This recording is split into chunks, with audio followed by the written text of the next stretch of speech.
Terima kasih pemirsa, Anda masih bersama kami di Economic Challenges. Pak Mustafa, tadi sebelum jeda saya ingin bertanya dulu ke Bapak. Sebagai kepala daerah, kita sudah melihat juga selain Pak Mustafa ada mulai bermunculan banyak kepala daerah yang kreatif, mendekati masalah dengan pendekatan-pendekatan kreatif. Saya ingin tahu, di dalam benak Bapak begitu, apa yang kemudian Anda pikirkan untuk proyeksi menumbuhkan ekonomi kreatif di Kudus, Pak? Ya.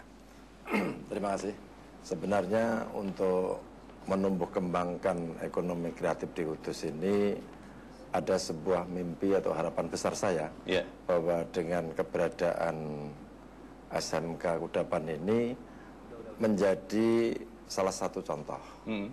Sehingga untuk membangun ekonomi kerakyatan ini, mulai dari tataran tingkat PKL, para penjual yang lain di tataran UKM-UKM ini betul-betul semua akan tersalurkan. Sehingga mereka ini tidak hanya sekedar untuk menjadi inspirasi nasional, tapi inspirasi lokal. Lokal pun akan memberikan sebuah gagasan dan gambaran. Bagaimana ketika kita menjajakan seorang penjual nasi yang baik untuk menyapa kepada pembelinya. Bagaimana tingkat kebersihan daripada untuk tempat yang akan disediakan. Bagaimana mereka untuk memasak dengan cara yang baik dan benar. Nah, inilah bisa ada sebuah sinergisitas. Mulai dari untuk tataran lokal, ke regional, ke nasional, bahkan ke internasional. Nah, ini sehingga semuanya betul-betul, pertama yang paling terpenting adalah bagaimana anak-anak didik yang ada di Kudus ini bisa menjadi duta-duta Kudus, tidak hanya sekedar di tingkat nasional tapi di tingkat internasional. Sangat menarik. Saya ingin ke Pak William. Malam ini kita beruntung, Pak, karena bukan hanya sekedar membicarakan makanan saja, 30 ikon kuliner tradisional itu, tapi kita juga sudah hadirkan di sini. Dan inilah yang jujur saja agak membuat saya kurang konsentrasi karena sudah melihat kelihatannya nikmat. Ada yang warna kuning ini, Pak William, di belakang Bapak, nasi tumpeng itu sebetulnya ini kan sesuatu yang khas, kita sering melihat di Indonesia banyak begitu ya. Itu seperti apa, Pak? Bisa dijelaskan mungkin filosofinya? Jadi setahu saya bahwa memang yang kita kenal nasi tumpeng itu ada suatu prosesi, bagian prosesi dari suatu ritual. Yang ngerti itu para sesepuh. Untuk lahir 7 bulan, dan lain sebagainya, itu banyak punya makna sendiri-sendiri. Tapi satu saya yang tahu, saya dengar dari hasil riset seorang ibu Profesor Garjito dari UGM yang mengatakan menurut beliau, menurut riset ada terjadi kesalahkaprahan dalam melaksanakan prosesi yang menggunakan tumpeng ini sebagai upacara. Potong tumpeng biasanya? Potong tumpeng. Menurut beliau itu terjadi adalah suatu kesalahan kaprahan. Karena tujuan dari tumpeng itu, ujung itu adalah menuju ke Tuhan. Kepada Tuhan? Dipenggal. Menurut beliau, sebenarnya tumpeng ini harus dikerok dari bawah. Dikerok dari bawah? Sampai dalam, sampai nantinya yang atas itu kuncup itu turun ke bawah. Ini kan atas ketuhanan sampai ke bawah, dan lauknya itu simbolis dari kesejahteraan. Saya juga baru tahu itu, Pak. Nah, sekarang oleh Ibu Mari kita putuskan. Dulu masakan Indonesia itu selalu disebutkan di Belanda Rijstafel. Bahasa Belanda. Rijstafel ya, Pak? Rijstafel. Iya. Rijstafel. Sekarang diganti. Jadi tumpeng. Tumpeng itu adalah simbol kuliner Indonesia.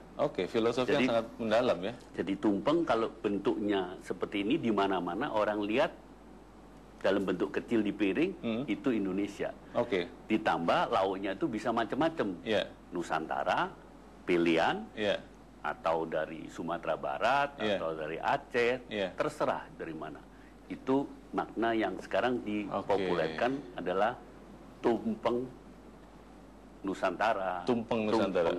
Dari Sumatera Barat. Bu Nancy, Pak Mustafa dan Pak William juga bersama kita sudah hadir juga. Kalau tadi kita bicara mengenai murid-murid SMK kuliner Sekolah Kudapan, bersama kita juga sudah hadir saat ini di studio ada 3 orang ya, chef atau cook atau masih calon cook atau calon chef. Mungkin ada yang bisa menjawab. Dengan Mas siapa nih? Alfian. Mas Alfian ya. Dan kita akan melihat benar-benar Bapak Ibu semua di seluruh Indonesia. Apakah benar mereka ini belajar betul-betul atau jangan-jangan waktu belajar banyak menyonteknya? Kita akan melihat mereka membuat 1 dari 30 kuliner tradisional ya? Ya. Apa itu, Mas? Bir peletok. Bir peletok? Ya. Tapi tidak ada alkoholnya ya? Tidak. Tidak ada alkohol ya? Mungkin boleh sambil dibuat. Kita ingin tahu sebetulnya Pak William, apa yang membuat bir peletok ini masuk ke dalam salah satu dari 30 kuliner tradisional? Dalam satu rangkuman kuliner harus ada makanan, dipilih makanan pembuka, harus ada yang bentuk kuah, kulit soto atau sup, terus dengan lauk, juga harus ada minuman. Nah, minuman itu dipilih karena cukup populer. Nggak ada orang yang nggak kenal bir peletok. Ya. Baik, saya ingin kembali bertanya Pak William ke teman-teman ini, apa saja bahan-bahan dari bir peletok itu, teman-teman? Untuk bahan-bahannya yaitu ada kayu secang. Apa, Pak? Kayu secang. Kayu secang? Iya. Yang secang. Mana? Boleh diangkat mungkin? Yang ini. Oh, itu ya. Oke. Ya. Kemudian ada jahe. Ya, ini. Ya, kalau jahe sudah sering kita. Iya. Ada daun pandan. Iya, ini juga khas sekali di Indonesia. Ada serai. Oke. Serai ini. Serai ya? Iya. Ada kayu manis. Iya. Daun jeruk. Iya. Pala. Kemudian ada cengkeh. Kemudian ada gula. Itu untuk cara membuatnya kita campur semua. Lalu kita didihkan. Dan hasilnya seperti ini. Itu hasilnya? Iya. Warna merahnya sendiri itu dari kayu secang. Dari kayu secang menghasilkan warna merah? Iya. Rasanya seperti apa, Mas? Rasanya itu seperti kalau di Kudus wedang jahe. Oh, wedang jahe. Wedang jahe dengan rempah. Oke. Ala rempah. Baik, kalau begitu mungkin boleh dituangkan supaya kita juga boleh mencicipinya mungkin ya teman-teman ya. Tapi ya, kalau melihat apa yang sudah dilakukan ini, saya ingin ke Bu Nancy. Bu Nancy, mereka ini kan seperti tadi kata Pak William, sudah banyak yang dalam tanda petik dipesan begitu Bu. Sebelum lulus sudah dipesan oleh para pemberi kerja begitu. Apakah kemudian memang ada kerjasama tertentu antara sekolah kudapan ini dengan user-usernya? Seperti apa Bu Nancy? Betul, sejak awal juga sudah kami pandang jauh ya bahwa kehadiran sekolah ini jangan hanya berhenti pada proses sekolah itu. Jadi maksudnya bahwa para lulusannya itu akan membawa misi bahwa mereka pernah bersekolah di sekolah kudapan. Itu siapa yang mendukung. Tapi kami di sini bukan hanya sekedar cari nama untuk beken, tapi mereka menyadari ya namanya juga Bank Negara Indonesia ya, kami melayani negeri, kebanggaan bangsa. Tentu mereka juga merupakan generasi kebanggaan bangsa. Saya boleh izin kenapa bir peletok ini bukan bir yang bikin mabok ya.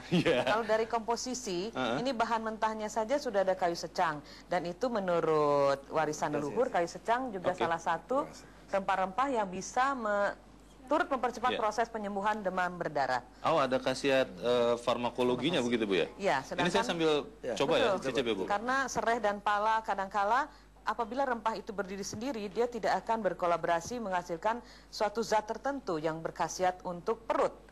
Karena kalau urusan perut, kalau dari gastronomi tentu tidak hanya dipandang sekedar mengenyangkan, tapi ada suatu proses kolaborasi senyawa kimia yang bisa berkhasiat terhadap tubuh. Dan ini suatu kekayaan. Negara lain mungkin tidak menyimak bahwa di balik komposisi rempah bisa menjadi makanan yang baik dan dari komposisi rempah menjadi bumbu masakan. Mungkin yang bisa saya berbagi pengetahuan tentang gastronomi. Tentu Pak Wil juga akan mengomentarinya. Tetapi lebih dari ini ya, yang ingin kita angkat bahwa BNI tidak hanya membangun sekolah kudapan di Kudus tentunya. Kami menantikan juga sebagai tantangan tentu para bupati di kota-kota lain.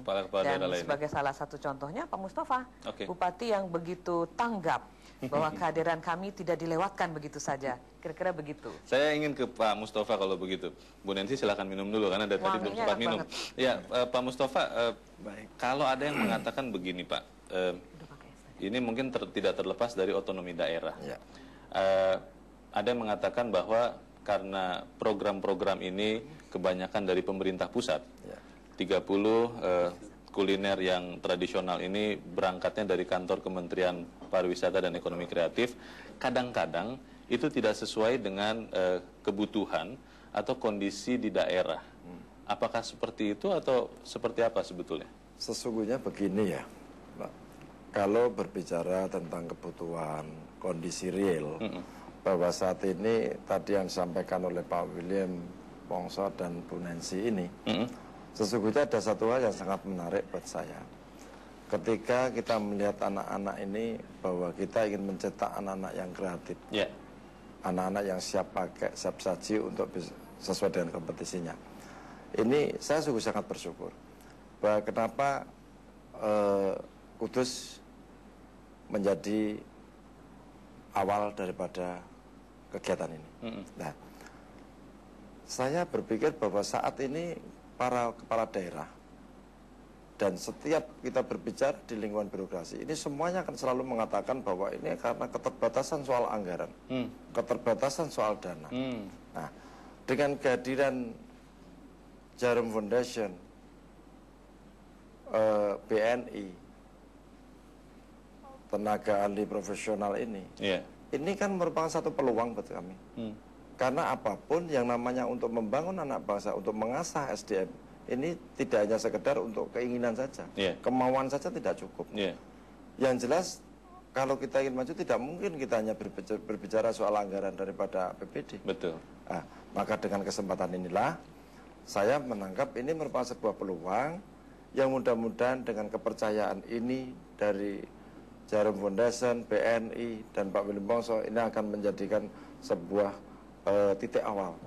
Bahwa ini hanya sekedar awal ini, tapi untuk membangun SDM ini adalah salah satu. Dan yang terpenting lagi bahwa kami ini punya banyak hal dan yang sudah dilakukan, mulai dengan sekolah-sekolah yang lain, apakah itu di SMK Muhammadiyah, di SMK Nahdliyin, dan juga termasuk Sisko jaringan yang saat ini kita juga sudah persiapkan. Ketika mereka selesai, mereka sudah dapat sertifikasi, mereka langsung di luar ini sudah ditawarkan juga dengan gaji minimal 7 juta. Bayangkan lulusan SMK dengan gaji 7 juta. Ya toh? Luar biasa. Nah, ini sangat amat luar biasa. Maka disinilah saya terus terang saja bahwa setiap ada event, setiap ada peluang, setiap diskusi kecil, maka selalu saya katakan bahwa mari kita lanjutkan untuk kegiatan ini, bahwa tugas saya sebagai kepala daerah ingin mengantarkan anak-anak ini menjadi anak-anak yang cerdas, anak-anak yang sehat, dan anak yang bermanfaat. Bicara soal pendidikan ini semua, tadi saya tangkap benang merahnya adalah mungkin memang ada hal yang masih harus dibenahi dalam pendidikan untuk mencetak orang kreatif, tapi itu nanti kita bicarakan karena kita harus ikuti jeda dahulu. Dan pemirsa tetap bersama kami, Economic Challenges kami lanjutkan sesaat lagi.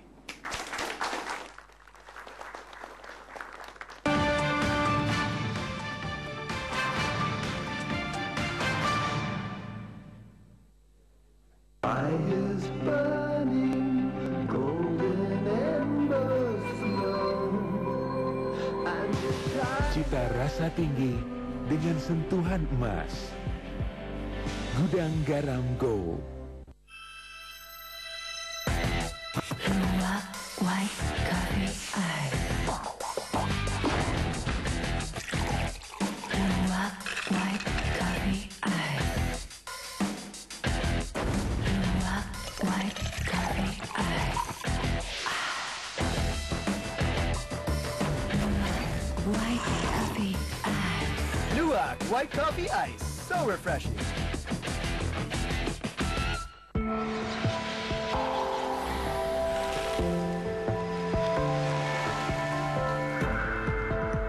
Continuous freezing experience. Shiver by GG Mild.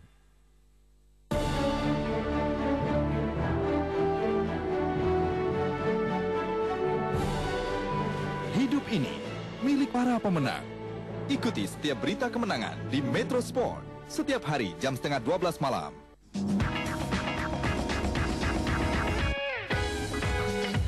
Gentlemen, this is taste. Baru Dunhill Mild isi 16, Rp14.000.